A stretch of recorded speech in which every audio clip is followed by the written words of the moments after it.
Hello friends, तुम्ही जर investment करत असाल आणि इन्व्हेस्टमेंटमध्ये इंटरेस्टेड असाल तर नक्कीच तुम्ही वेगवेगळे जे मार्ग आहेत इन्व्हेस्टमेंटसाठीचे ते शोधत असाल किंवा आजच्या घडीला कुठल्या गोष्टींमध्ये इन्व्हेस्टमेंट केली तर त्याचा फायदा तुम्हाला जास्त होईल हे नक्कीच तुम्हाला सर्च करायला किंवा माहिती जाणून घ्यायला आवडत असेल. तर आज जर विचार केला तर जागतिक स्तरावर युद्धाची परिस्थिती आहे. आज इराण, इस्रायल, अमेरिका यांच्यातलं जे वातावरण आहे ते अगदी खूप जास्त चिघळलेलं आहे. विचार जर केला तर प्रत्येक देशांच्या जागतिकीकरणावर, आर्थिकीकरणावर आणि अर्थव्यवस्थेवर परिणाम करणारा आत्ताचा हा क्षण आहे.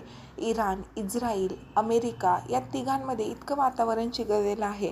आणि इराण हा स्वतःचा आत्मविश्वास जो आहे इराणकडे खूप आहे आणि इराण हा अमेरिकेपुढे पाय टेकवेल किंवा स्वतः त्याच्या पुढे झुकेल असं वाटत नाही. आणि त्यामुळे हे युद्ध कधी थांबेल किंवा हे वातावरण कधी शांत होईल आपण सांगू शकत नाही.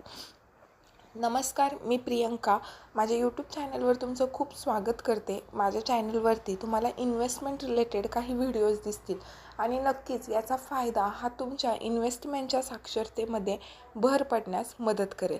आता ज्यावेळेस लॉकडाऊन 2020मध्ये झालं होतं, करोनामुळे लॉकडाऊनची परिस्थिती झाली होती आणि खूप पॅनिक सिच्युएशन ही त्यावेळेस झाली होती.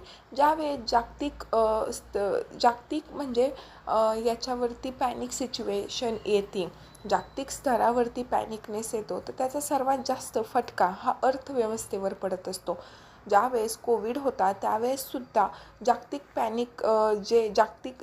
पॅनिक होतं, सर्व देशांमध्ये पॅनिक सिच्युएशन होती आणि त्यामुळे स्टॉक मार्केट जे होतं ते धडाम कोसळलं होतं. खूप दिवस जोपर्यंत कोविड होता तोपर्यंत स्टॉक मार्केट किंवा जे शेअर्स होते, निफ्टी 50 होतं, सेन्सेक्स होतं, प्रत्येक देशांमधला त्यांचा जो इंडेक्स होता तो डाऊन जात होता. आणि त्यावेळेस असं वाटलं की संपलं. जे क्रॅश 2008मध्ये झालं होतं मार्केट तेच सेम कोविडमध्ये झालं आणि ज्या स्टॉकच्या किमती होत्या त्या अक्षरशः 60, 70, 75, 100, 150% खाली आल्या होत्या. चांगली कंपनीसुद्धा तितकीच खाली आली होती आणि मिड कॅप पण, स्मॉल कॅप पण आणि खूप चांगले स्टॉक्स पण खाली आले होते. त्यावेळेस धडा करून काही लोकांनी स्टॉक मार्केटमध्ये इन्व्हेस्टमेंट केलं. भरपूर लोकांनी पैसा काढला, परंतु ज्यांना अनुभव होता किंवा ज्यांना असं वाटत होतं की जितक्या जोरात खाली मार्केट पडलं आहे तितकंच बाउन्स बॅक मार्केट होईल, त्या लोकांनी त्यावेळेस पैसा मार्केटमध्ये टाकला आणि त्यावेळेस त्यांनी जो पैसा टाकला त्याच्या डबल टिबल पैसा हा येत्या 1 ते 1.5 वर्षामध्ये त्या लोकांना मिळाला. म्हणजे जेव्हा पॅनिक सिच्युएशन येते आणि मार्केट कोसळतं त्यावेळेस खूप चांगली संधी ही मार्केटमध्ये पैसा टाकायची असती.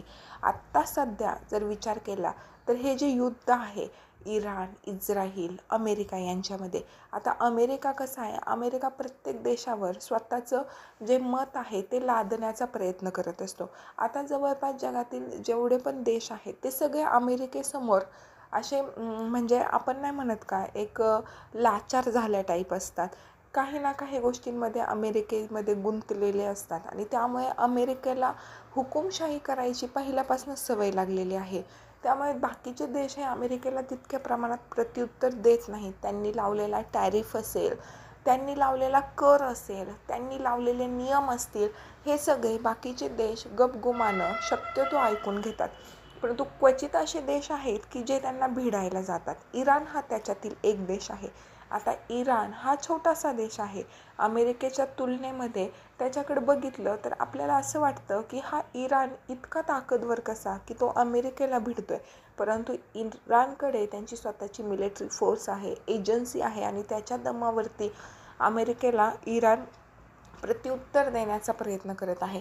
आता जागतिक जर स्थिती बघितली तर ही जी युद्धाची परिस्थिती आहे तर याच्यामध्ये थोडासा पॅनिकनेस येतो आणि तिसरं महायुद्ध होतं आहे की काय असं वाटतं. कारण इराणनं खुली चुनौती अमेरिकेला दिली. इराणनं स्पष्ट शब्दात सांगितले, तुम्ही आम्हाला जर जितका म्हणजे त्रास देणार किंवा तुम्ही आमच्यावर जितक्या काडगुडी करणार त्याचं प्रत्युत्तर हे तुम्हाला मिळणार.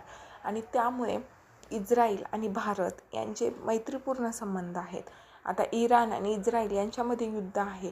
त्यानंतर आपण जर बघितलं तर दुबईमध्ये हल्ले झालेले आहेत. त्यानंतर आज दुपारी अर्थक्वेकसुद्धा इस्राईलमध्ये झालेला आहे. जिथे अमेरिकन फोर्स होती तिथं अर्थक्वेक आलेला आहे.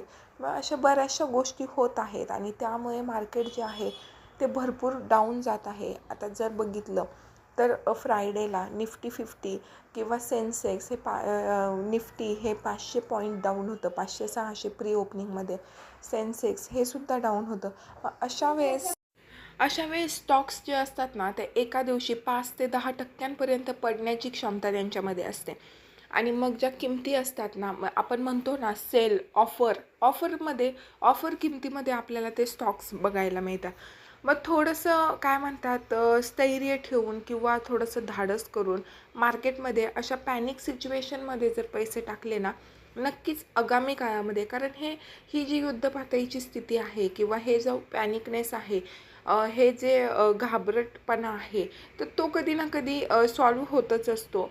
कायमच असे दिवस असतात असं नाही. आणि ज्या वेळेस हे नीट होईल, आता ऑपरेशन सिंदूरच्या वेळेससुद्धा तुम्ही बघितलं असेल की स्टॉक मार्केट खूप पडलं, 1-2 दिवस खूप पॅनिक सिच्युएशन आली. परंतु ज्या दिवशी कळलं की ऑपरेशन सिंदूर थांबवलेलं आहे, सगळ्या गोष्टी व्यवस्थित झाल्या आहेत, पहलगाम अटॅक ज्या दिवशी झाला त्या दिवशीसुद्धा मार्केट क्रॅश झालं. अशा वेळेस आपण पैसे टाकले ना की जितक्या प्रेशरनी स्टॉक खाली पडतो, सिच्युएशन क्लिअर झाल्यावरती, चांगली परिस्थिती आल्यानंतर थोडासा पॉझिटिव्हनेस आला की तितक्या प्रेशरनी, त्याच्या डबल प्रेशरनी जे स्टॉक्स आहेत ते पळायला सुरू होते आणि आपल्याला प्रॉफिट हा मिळत असतो. आता पैसे समजा टाकायचे असतील मार्केटमध्ये, तर आता मार्केट पडलं आहे म्हणून उद्या वेनसडेला मार्केट उघडणार, तर त्याच दिवशी सगळे पैसे टाकायचे का नाही, तर पैसेसुद्धा असे स्प्लिट करून टाकायचे.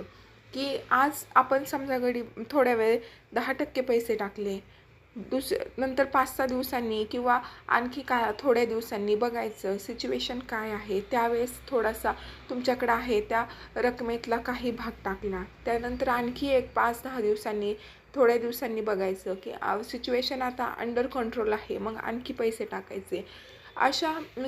अशा परिस्थितीमध्ये चांगले स्टॉक निवडायचे. आता सध्या जर बघितलं तर ऑइली सेक्टरचे जे काही स्टॉक्स आहेत, लॉजिस्टिक स्टॉक्स आहेत, विमान कंपन्यांचे जे स्टॉक्स आहेत ते खूप पडलेले आहेत. कारण की हार्मोनच्या सामुद्रधुनीमधनं इराणकडनं आपल्याला क्रूड ऑइल येत असतं. ह्या युद्धजन्य परिस्थितीमुळे जे क्रूड ऑइल आहे त्याच्या किमती वाढल्यात आणि त्यामुळे क्रूड ऑइलवर, कच्च्या तेलावरती जे काही बिझनेस आहेत किंवा ज्या काही कंपन्या आहेत त्यांच्या नफ्यावरती त्याचा डायरेक्ट परिणाम होत असतो.